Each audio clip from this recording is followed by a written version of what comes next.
Archives of Prasar Bharati presents the timeless treasure of golden era.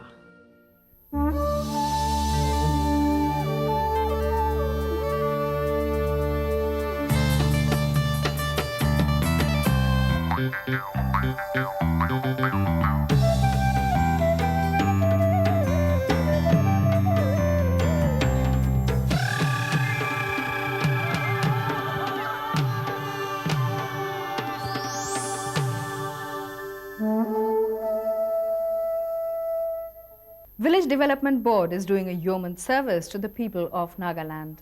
VDB, functioning under the umbrella of the Traditional Village Council, is responsible for the overall growth of the state. Doing a commendable job, the program is going from strength to strength.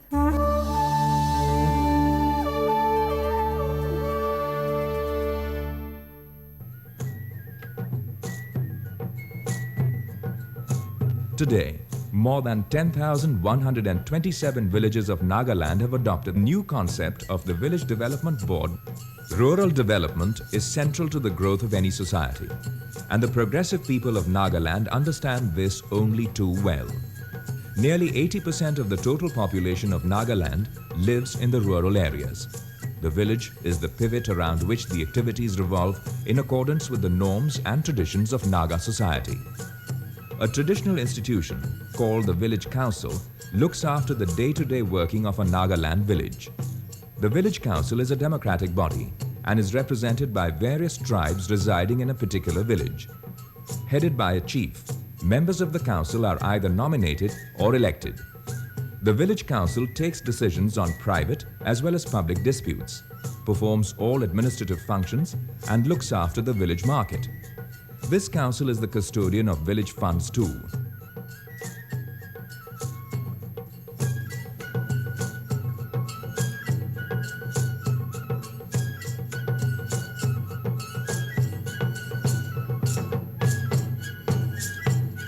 Using this traditional institution for development, a new concept of the Village Development Board was evolved.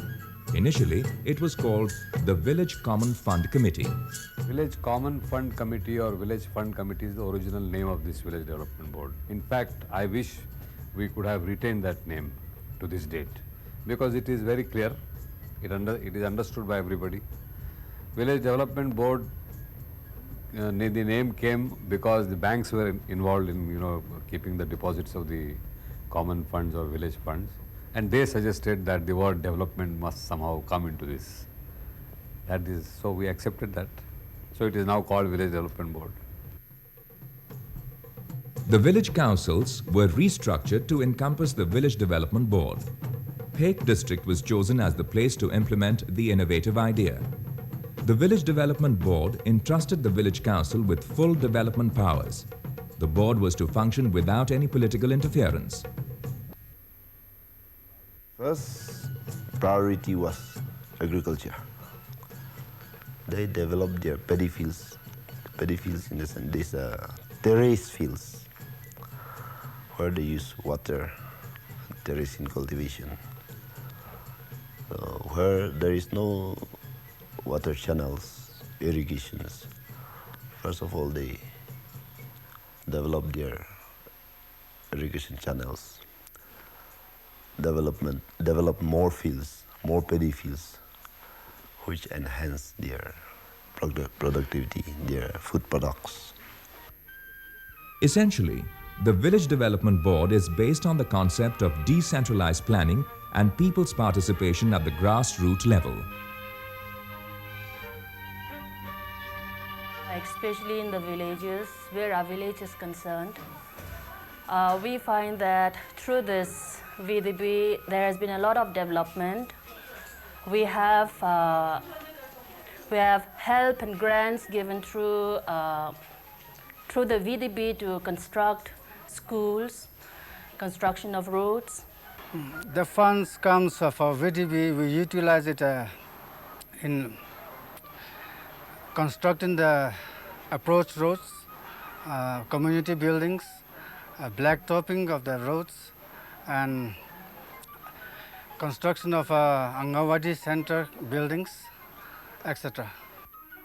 The results of this program are perceivable in every village.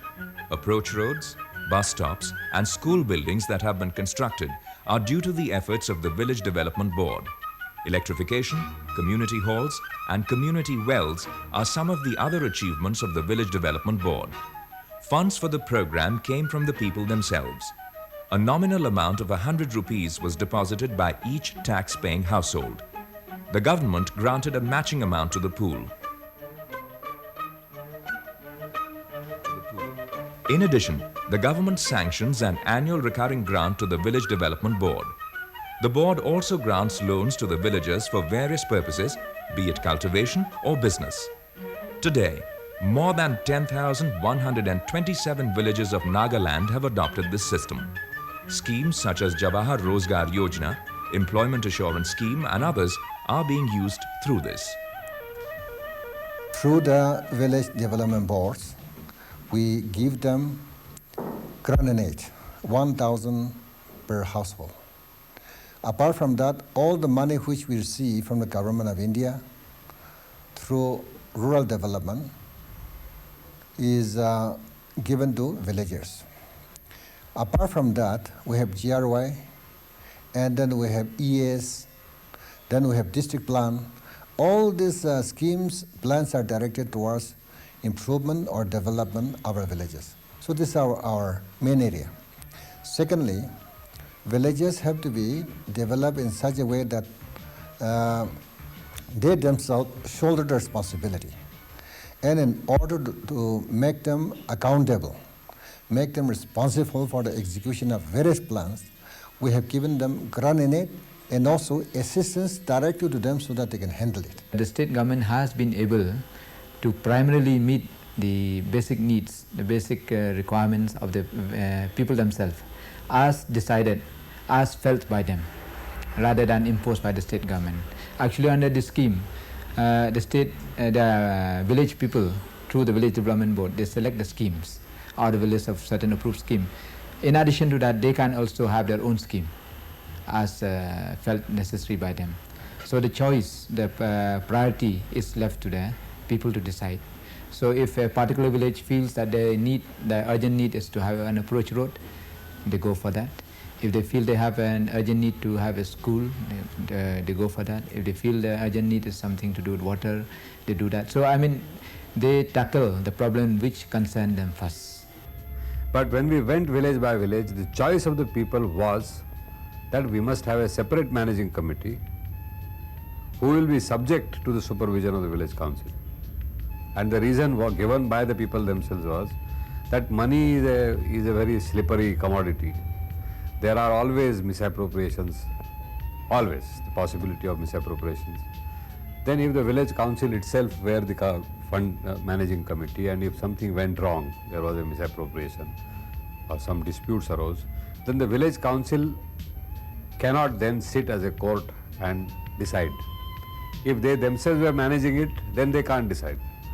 So the people didn't want to lose that forum of first settling the disputes there. That was the reasoning of people in the villages. And this anticipation of misappropriation was dispelled by the villagers. The Village Development Board has become a model worth emulating, not only for the Northeast, but for the entire country. It gathers all the more meaning, especially at a time when the Panchayati Raj institutions are being reinforced.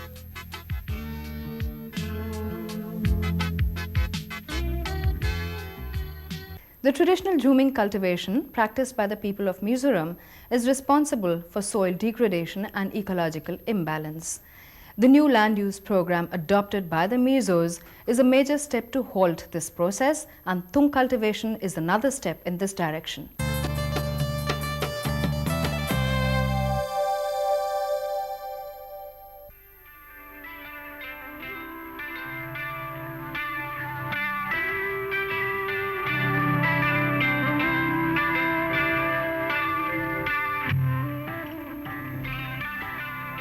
Sequestered in one corner of the country, Mizoram has a rural economy.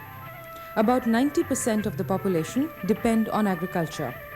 the Mizo method of agriculture has been the slash and burn culture, or what is popularly known as Jhumming culture. The Jhum cultivators are known as Jhummiyas.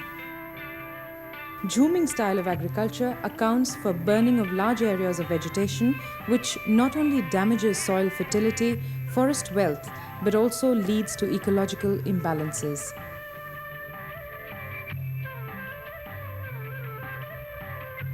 Taking serious note of this wasteful practice, the Mizo government swung into action, resulting into the evolution of the new land use policy, NLUP.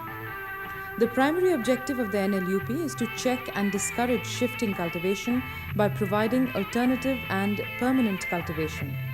The Tung plantation in Mizoram is essentially a step in this direction. Tung was brought by the British in 1927. Initially, it was confined to Assam, Bengal and Bihar and was brought to Mizoram only in 1990 under the NLUP. Tung are of two varieties, Montana and Fordiai. Of the two, Montana is the opted variety in Mizoram. The ideal altitude required for a Montana tree is about 2,500 to 3,500 feet and needs around 50 inches of rainfall. The trees start bearing fruits after 3 years. One tree can produce around 30 kilograms of fruit annually. Tung to mature requires at least 4 or 5 years. Our new land use program has been started about 5 years back only.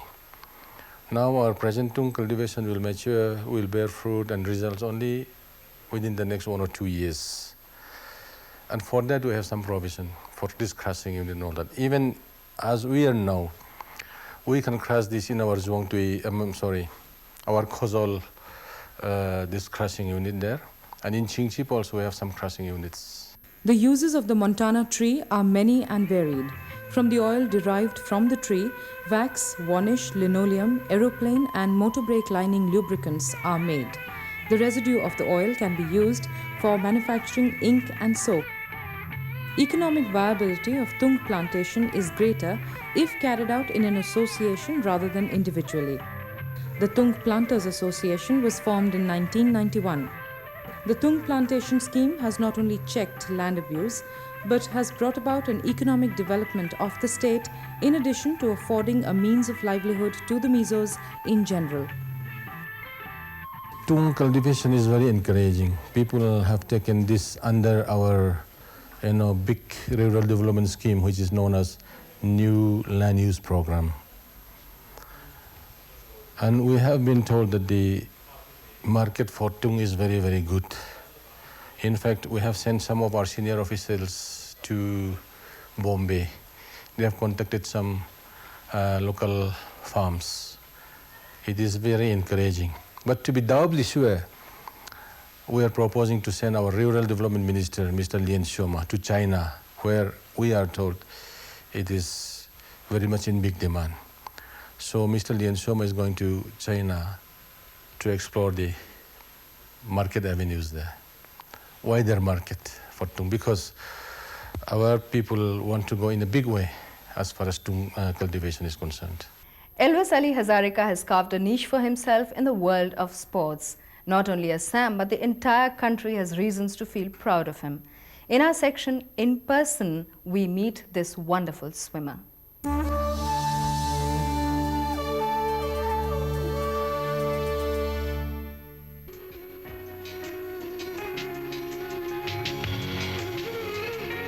Elvis Ali Hazarika has made history of sorts from the day he first entered the swimming pool.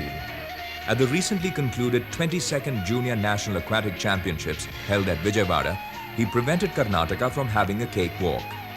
Winning medals and achieving feats has become a way of life for him, and it started quite early in life.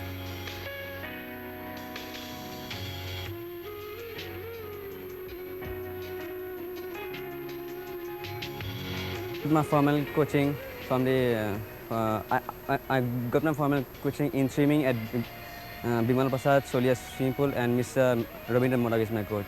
Born on 21st of July 1981, Elvis created waves when at the age of 4, he crossed the 1.3 kilometer long Jayasagar Pukhuri at Sibsagar. Cut to be a swimmer, training for him began at the tender age of 3. He is beyond our expectation, and we want and we already expected that he will become within a short time an Olympian from India. I took part in 8 events in junior national swimming championship at Vijayawada, and in 50, 100, 200, 400 freestyle, 100, 200 butterfly, and 200 IM and 100 backstroke. I won 8 golds and with 3 new national records in 100, 50, 100 freestyle and 100 butterfly. His earlier records at the national level are equally impressive. Between 1986 to 1993, he was the best swimmer at the All-Assam Aquatic Meet. In 1990, he bagged 1 gold and 1 silver medal in the 7th Sub-Junior Aquatic Championships at Calcutta, with 2 new national records. At the 11th Sub-Junior National Aquatic Championships held in Bombay in 1994, Elvis won 6 gold medals. I want to give my best performance for the coming Asian Games which we held in Thailand. And I'm damn sure, I'm telling you, damn sure that I can do anything for my country. To excel at the forthcoming Asian and Commonwealth Games is what Elvis is training and aspiring for. Son of an artist couple, Elbun Ali Hazarika and Deepika Hazarika, Elvis has done the country proud. Not resting on his laurels, Elvis is all geared up to conquer new horizons.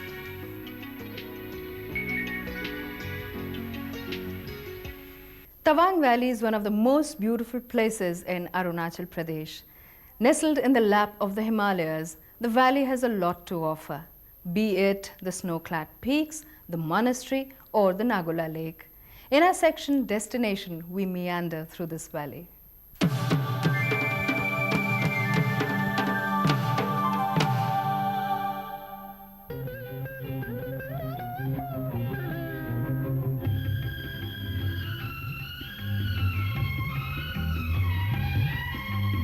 Amidst snow-capped mountains and lofty peaks of the Himalayas lies the small and beautiful state of Arunachal Pradesh. Amidst the rugged, hilly terrain of Arunachal Pradesh stands out the picturesque valley of Tawang. The mingling of resplendent green of the valley with the snow and fleeting clouds is a blissful experience. Tawang is called the land of Mon and is inhabited by the Mompas. Mon means the lower country and Pa means belonging to.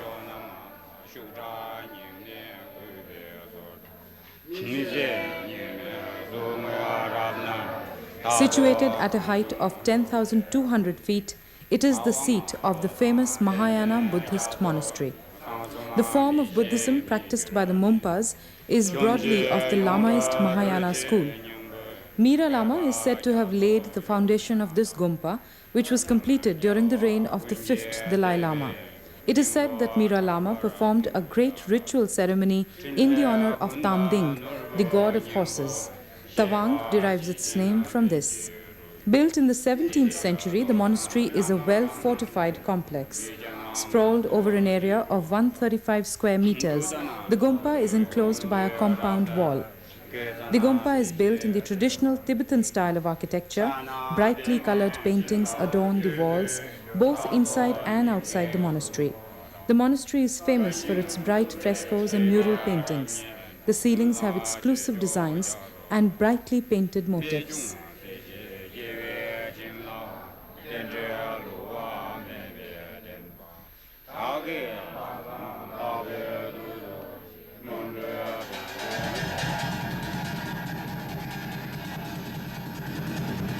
Around Tawang, quite a few rock inscriptions can be seen, and they stand as a mute testimony to the Buddhist influence on the region.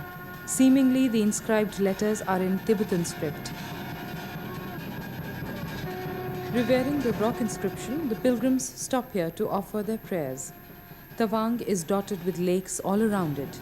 Lakes have an important bearing on the religion of the people of Tawang. This lake is called locally Dipsang. The Dipsang means the main spirit of the deities of Tawang Monastery, Panal Lamo. The spirit of the Panal Lamo resides here in this lake, we believe. And the importance of this lake and this place is that This all over this area is called as Manmagalam. The local people and the people from outside, like domestic tourist party, they used to come in this area and they do the pilgrimage. The local people come here for a pilgrimage purpose. Above this mountain, there are so many, Buddhist important places like pilgrimage places. So the local people used to come during the month of October, and they unfold this prayer flag, etc., for the prosperity of their life. That we believe. The Nagula Lake is intimately linked with customs and beliefs of the Mompas.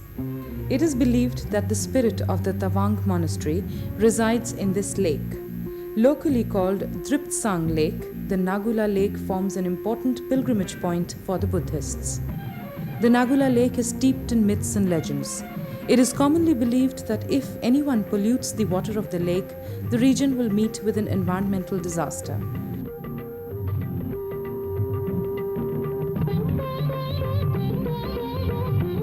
The Nagula Lake lies in the vicinity of the Nagula Pass. There are quite a few other lakes in the region. The popular belief is that they all belong to one family of lakes. Initially, there was just one lake, the parent lake. The other lakes all migrated from the parent lake.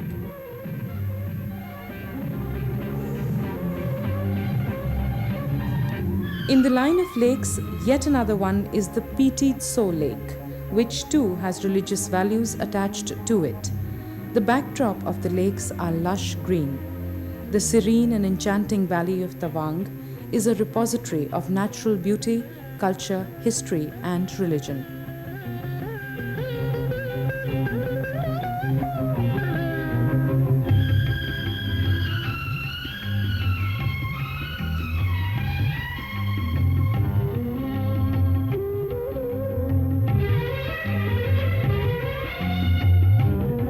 Destination information: Tawang. Road link: 180 kilometers away from Bomdila. State transport buses and private buses ply regularly from Bomdila to Tawang. Rail link: nearest railhead is Rangapara and can be reached by Arunachal Express from New Bogaigaon. Air: nearest airport is Tezpur. Where to stay: Circuit House cum inspection bungalow and some hotels are available at Tawang. Best season to visit: April to October. Tourist tips: foreign tourists require restricted area permits. Inner-line permits can be obtained from the resident commissioner and liaison officer of the government of Arunachal Pradesh.